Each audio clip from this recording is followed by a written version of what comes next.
Bonsoir à tous et merci d'être avec nous. Cinquième et avant-dernier volet de notre document L'histoire d'une indépendance. Notre invité ce soir est M. Abdallah Mohamed Kamil, âgé aujourd'hui de 70 ans. Il fut président du Conseil de gouvernement de transition entre juillet 1976 et juin 1977 et éphémère Premier ministre entre janvier et septembre 1978. M. Abdallah Mohamed Kamil s'exprime également pour la première fois à la télévision nationale sur cette période coloniale et la première année de l'indépendance. Voici l'intégralité de son entretien. Quelle a été votre position, vous, par rapport aux événements de 1966? Quelle a été votre position, vous, Abdallah Kamil, à l'époque? D'abord, disons que ça s'appelait encore Côte française de Somalie. Et ma position, c'était une position active. J'ai participé activement à la préparation, aux manifestations et ensuite après les manifestations. C'est-à-dire, d'abord, nous avons préparé, j'étais sympathisant, très sympathisant du parti qu'on appelait l'Union démocratique Afar, qui était présidé par M. Urbiso Gaddito, avec comme fer de lance M. Cheko et son groupe, Abdallah Dabale, Ahmed Youssouf, Mohamed Ismail, etc.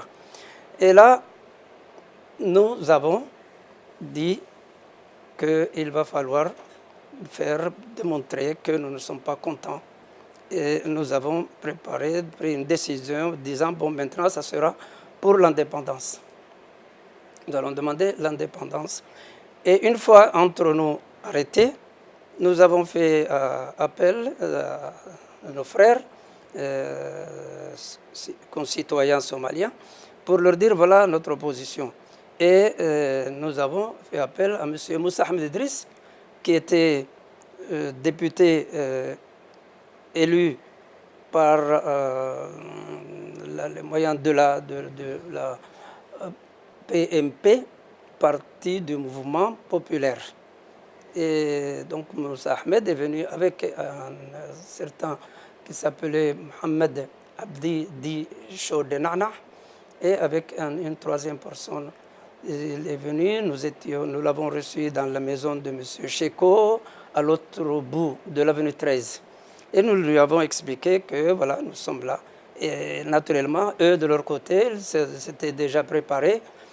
Et ils nous ont dit, mais c'est très bien, on vous attendait, ça va aller à leur go. Simplement, nous leur avons expliqué, et en tout cas moi, que en fait, ce que nous cherchions, bien que nous disions nous voulons l'indépendance, ce n'était pas une indépendance immédiate, mais c'est d'éviter de chercher à avoir une ouverture sur l'avenir. Ça pourrait être dans 5 ans ou dans 10 ans ou dans 3 ans, mais la situation qui était là était inacceptable. Est-ce que vous nous dites, M. Abdallah Kamil, qu'en 1966, vous étiez convaincu de l'indépendance inéluctable du territoire ou pas? Bien avant, depuis toujours. Simplement, il fallait la préparer. Pourquoi? Eh bien, en 1958, il y a eu la demande du général de Gaulle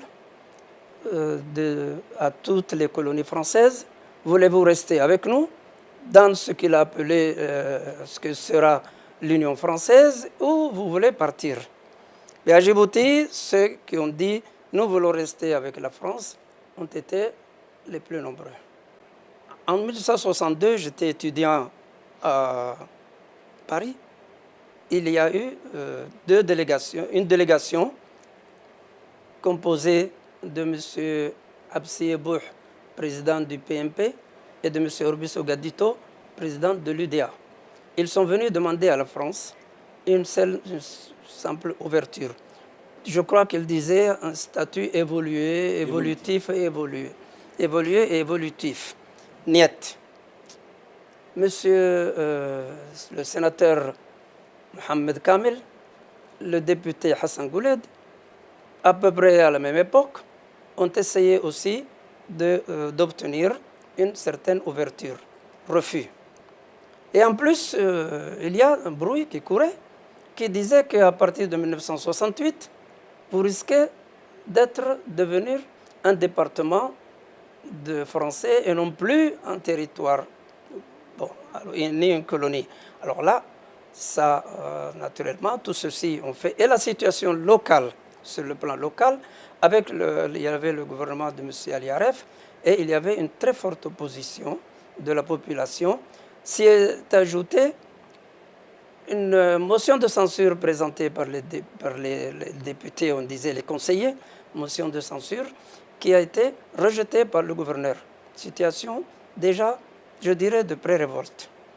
Et alors, quand on a appris que le général de Gaulle allait arriver, c'était quand même pas une occasion ratée, vu cette situation. Racontez-nous cette répression, justement à l'occasion de la venue du général de Gaulle, cette répression sanglante contre les populations du territoire. Comment vous avez vécu et qu'est-ce que vous avez vu personnellement, vous? Après les manifestations, le général de Gaulle est parti. D'abord, le premier jour de la manifestation, il y a des gens qui sont allés devant l'Assemblée nationale qui s'appelait Conseil national. La Chambre des députés. Oui. Et le général de Gaulle voulait parler là-bas. Et quand on a vu la population, eh bien, les Français ont déjà commencé à jeter des grenades et autre chose. Il y a eu des blessés et les gens ont été vraiment bousculés, chassés par la force. Il y a eu beaucoup de difficultés. Cheko a failli se faire assassiner le même jour, le même après-midi, mais c'est surtout après qu'il y a eu. C'est surtout après, pendant cette période, il y a eu des assassinats. Nous avons été mis en prison. Il y a eu 12 jeunes gens qui ont été mis en prison. Et donc, c'était déjà des difficultés. Mais c'est surtout après le 19 mars 1967, après que le référendum, les deux partis, les deux côtés se sont séparés, les Afars pour le oui, Somalie pour le non, et le oui l'a emporté, qu'on dise de quelle façon que ce soit, c'est pour le gouvernement français et pour le côté Afar, c'est lui qui l'a emporté. Et alors, qu'est-ce qui s'est passé? C'est en ce moment-là qu'il y a eu vraiment des difficultés. Des gens ont été assassinés. On a en masse expulsé beaucoup de la population. On a mis le barrage, le fameux barrage là, qui a empêché que les gens qui sont du côté de l'Adda ou même de plus près de Arta ne pouvaient pas entrer sans montrer patte blanche. Et il y a eu donc beaucoup de difficultés du côté pour les Somaliens, pas pour les Afars. Il faut dire les vérités. Alors, est-ce que le référendum, le deuxième référendum de 1967, est-ce que ça a été l'occasion de voir une cassure définitive entre les deux grandes communautés du pays, Afar et Issa, Afar et Somalie? Heureusement, non. Et puis, de toutes les façons, je vais répéter que le mot indépendance a été intériorisé pour toujours. D'abord pour une partie de la population, mais finalement, petit à petit, par tout le monde. Et puis, entre-temps, pendant quand même 9 ans, il y a eu, c'était le gouvernement de M. Ali Aref, les Afars sont entendus sur son nom et il est revenu au pouvoir.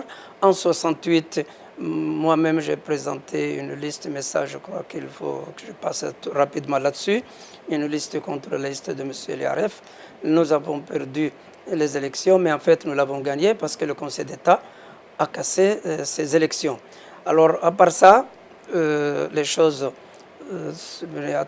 lentement, jusqu'au jour où il y a eu 20, je dis, l'ALPI. La LPAI, discours clair, indépendance immédiate et totale. Mais ils n'ont pas été les seuls. M. Ali Aref, immédiatement, en septembre 1976, il dit, moi aussi, je suis pour l'indépendance. Il s'est créé un parti qui s'appelait UNI, Union nationale pour l'indépendance. Et il fallait donc qui allait être le premier à passer sans changement de virage le barrage. Pardon. Sans changement de virage pour Ali Aref alors. Sans changement de virage en 76. Oui. Enfin, oui, il faut l'appeler comme ça puisqu'il n'avait pas prononcé ça avant. Mais alors, les deux partis qui, c'était quand même la LPAI qui avait plus de popularité, qui était plus organisée, qui avait plus d'expérience. Et c'est donc la LPAI qui l'a emporté. Mais comment? C'est que on arrive à une nouvelle très forte pression de la population sur la RIARF et peut-être surtout population encore plus forte du côté du gouvernement français. Et finalement, l'IRF a démissionné. Donc voilà ce qui s'est passé, sans entrer dans le détail, ce qui s'est passé entre 67 et 66, juillet 76, au moment de la démission du gouvernement de M. Ali Aref. Je veux votre réaction sur la présidence de Ali Aref. Ali Aref a été à un moment à partir de 67, a été l'homme fort du territoire. C'est comme ça qu'on va l'appeler, TFI en ce moment-là, de 67 jusqu'en 76, pratiquement plus de 10 ans. Comment vous avez trouvé, comment vous réagissez, comment vous analysez sa présidence? Est-ce que c'était une présidence forte aux dépens d'une autre communauté et pour une communauté? Il est, vous savez... Avec le recul, 30 ans après, comment vous jugez? Moi, j'ai dit beaucoup de choses que je ne vais pas répéter tout de suite. Dès que j'ai remplacé Ali Aref au responsable français, des choses qui pourraient éclairer davantage ceci. Mais pour répondre actuellement, je parle du responsable, M.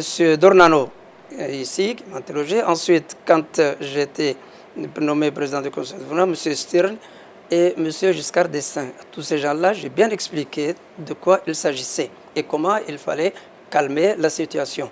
Mais pour répondre maintenant à vous, en fin 67, au début 68, je crois que 67, il y a eu un nouveau statut, mais qui n'a rien à voir avec, il n'a aucune ouverture sur l'indépendance, mais tout de même beaucoup plus évolué.